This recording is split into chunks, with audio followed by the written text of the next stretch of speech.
হেই,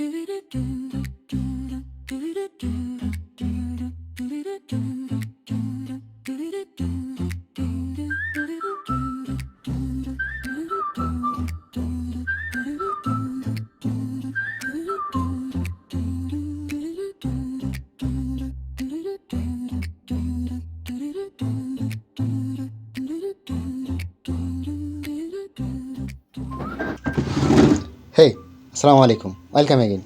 তো ফাইনালি বহুদিন পর শুক্রবার আসলো, আর গত শুক্রবারের কথা অনুযায়ী আজকে আমাদের রুম গোছানোর পালা। কিন্তু তার আগে ভিডিওর শুরুতে দেখানো অংশগুলার পেছনের গল্পটা বলি। তো কাহিনী হচ্ছে নকশিকাঁথা নিয়ে। নকশিকাঁথা হলো বাঙালি সংস্কৃতির একটা অবিচ্ছেদ্য অংশ। কিন্তু ভিডিওর শুরুতে যে কাঁথাটা দেখালাম, এটা আম্মু আর নানির হাতে বানানো একটা সাদাসিধা কাঁথা। দেখেই বুঝতে পারছেন, মাত্র শুরু করেছি। যাই হোক, আম্মু আর নানি চেয়েছিলেন যে আমি নকশিকাঁথা কিনি, কারণ কমার্শিয়ালি এখন নকশিকাঁথা বিভিন্ন ফুল, পাতা, গল্প ইত্যাদি দিয়ে ফুটে তোলা হয়। প্রায় 1800 থেকে 2200 টাকার মধ্যেই পাওয়া যায় নকশিকাঁথা দোকানে। কিন্তু আমি চাচ্ছিলাম যে আমার আম্মু আর নানির হাতের ছোঁয়া থাকুক এমন একটা কাঁথা ইউজ করতে। তো আমি বায়না ধরায় আমার আম্মুর একটা শাড়ি আর নানির একটা শাড়ি দিয়ে এই কাঁথাটা তৈরি করা হচ্ছে। তো ভাবলাম যে ভিডিওতে একটু রাখি যে কাঁথাটা কীভাবে বানানো হচ্ছে আর কি। যাই হোক, ভিডিও শুরু করি। তো গোছানোর সুবিধার্থে আমি রুমটাকে কয়েকটা ভাগে ভাগ করতে চাই। প্রথমে আসবে আমাদের ডেস্ক, দ্বিতীয়ত আসবে আমাদের বেড, বেডের উপর আর বেডের নিচ। নাম্বার 3 আমাদের লাইব্রেরি। নাম্বার 4 আমাদের জিম। নাম্বার 5 আমাদের সিলিং। আমার মনে হয় প্রথমে সিলিংটাই শুরু করা উচিত। So let's do it. এই রুমের পোলাটা মারাত্মক খাচ্ছর, তবু কি করা, চলুন পরিষ্কার করি।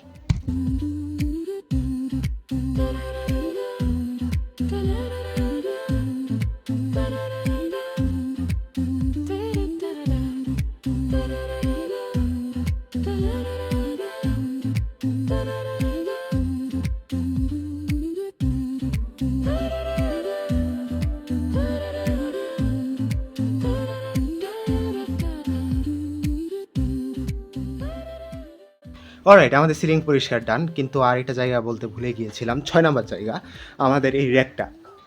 তো এই র্যাকটার উপর থাকা গুরুত্বপূর্ণ জিনিসগুলো আমি বাক্সবন্দি করে খাটের নিচে দেওয়ার চেষ্টা করবো আর কি।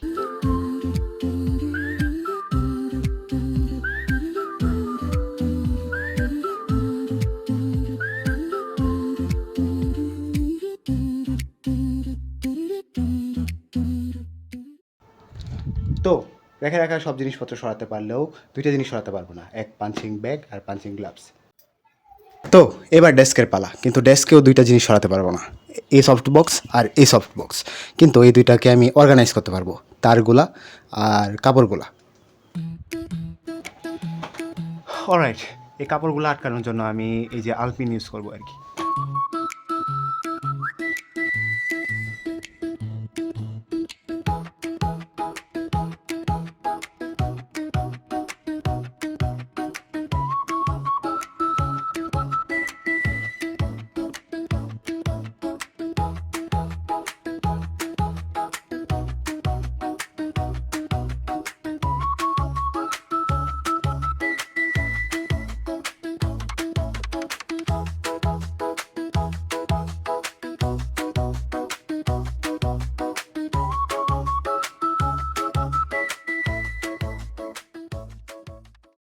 তো এবার পালা হচ্ছে বেডের। আমার বিছানায় সাধারণত দুইটা চাদর বিছানো থাকে, একটা উপরে আর একটা নিচে। কিছুদিন পর পর যখন উপরের চাদরটা ময়লা হয়ে যায়, নিচেরটা বিছানো থাকে। এভাবেই উদল বদল করে একটা বিছানো হয় আর একটা ধোয়া হয়, আর মশারিটা ধুয়ে দেওয়া হয়। কিছুদিন মানে হলো প্রায় 1 মাস।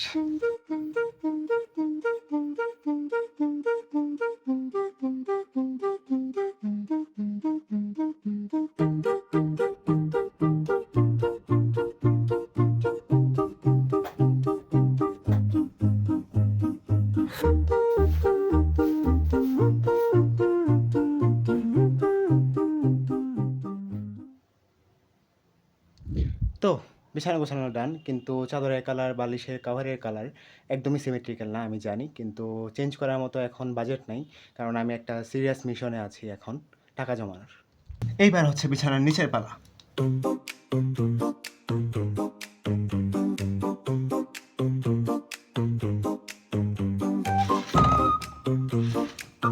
তো কী কী সম্পত্তি বের করলাম দেখায় আপনাদের। কিছু কাঠ, এগুলো দিয়ে ভেবেছিলাম আমি উডার করব, কিন্তু সময়ের অভাবে করতে পারছি না। আর 3টা বক্স। তো খাটের নিচ পরিষ্কার উঠান, এখন পারা লাইব্রেরির। ওয়েল, লাইব্রেরি বলতে বুঝতেই পারছেন, শেলফটাকে বোঝাচ্ছি।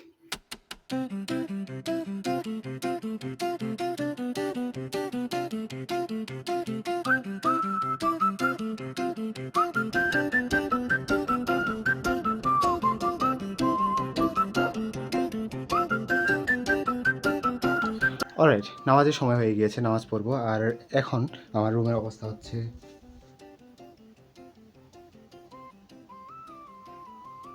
মোটামুটি এই।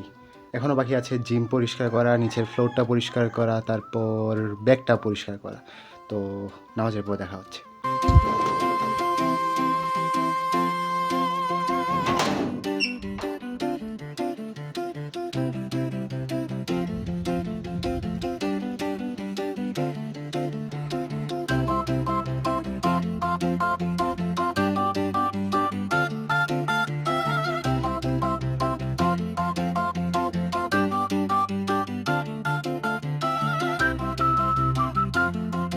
অলরাইট, এবার হচ্ছে আমাদের জিমের পালা।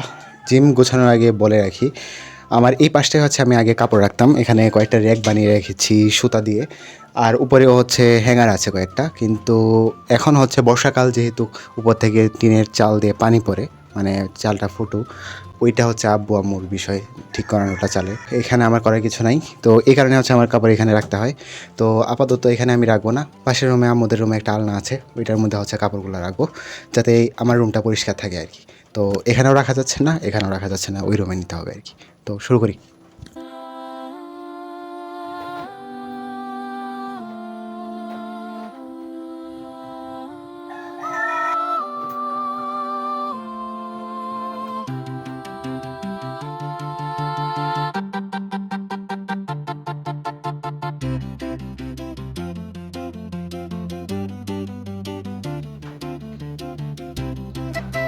অলরাইট, এবার হচ্ছে ফ্লোর পরিষ্কারের পালা। তো লেটস ডু ইট।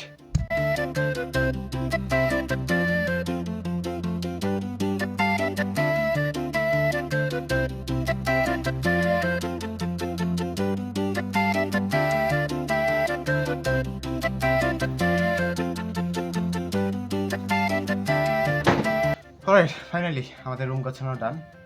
মেবি ব্যাগটা ধোয়া বাকি আছে। এখন আমরা ব্যাগের একটা সিনেমাটিক সিকোয়েন্স দেখবো আর ব্যাগটা পরিষ্কার করা দেখবো।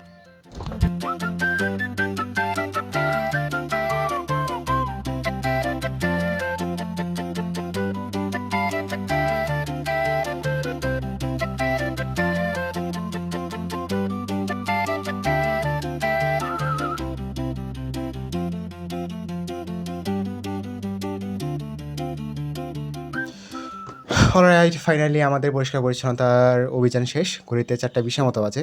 যাই হোক, সবগুলোই মোটামুটি পরিষ্কার করতে পেরেছি।